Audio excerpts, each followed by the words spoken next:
WWE Smackdown vs. Raw 2009 was the 10th game in the Smackdown Series. It featured additional creative suites, game modes, and a new Road to WrestleMania mode.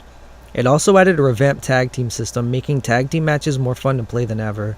So in this video I'll show you a few things you may have forgotten about WWE Smackdown vs. Raw 2009.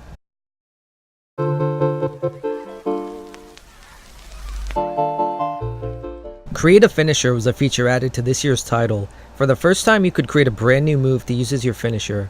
While this sounds like an exciting idea, it was actually quite harder than it sounds. Moves would never come across as smooth looking and look extremely awkward as they were being pulled off. Later versions of the game would even add diving finishers that looked just as clunky. While this was a very innovative feature and exciting idea, it's too hard to pull off anything that could look like a real move without it being mocapped properly into a game.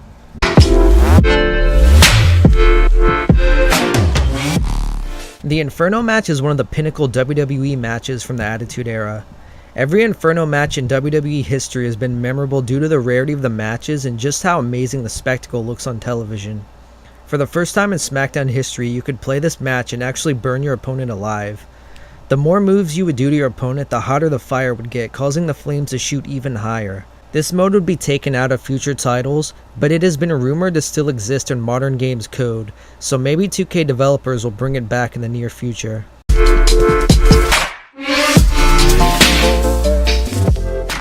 Road to WrestleMania was a big step up from the previous year's game.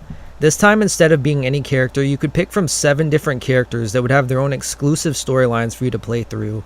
These characters were John Cena, Triple H, The Undertaker, Chris Jericho, CM Punk, and a tag team storyline with Rey Mysterio and Batista. Road to WrestleMania was one of the best story modes from any of the WWE games. It also gave you choices such as the ability to turn heel or side with other wrestlers to create future storyline situations.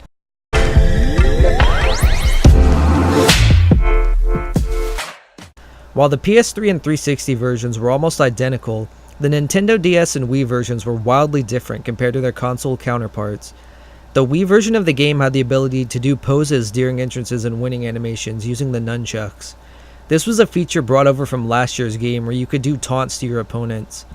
The Nintendo DS version was developed by a Japanese company called Tosei. Tosei were responsible for a game called Dragon Quest Heroes Rocket Slime.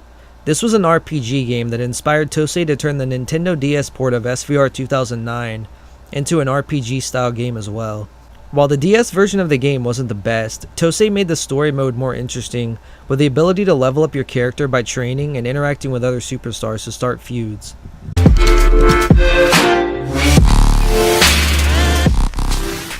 The tag team wrestling engine was greatly improved in SmackDown vs. Raw 2009.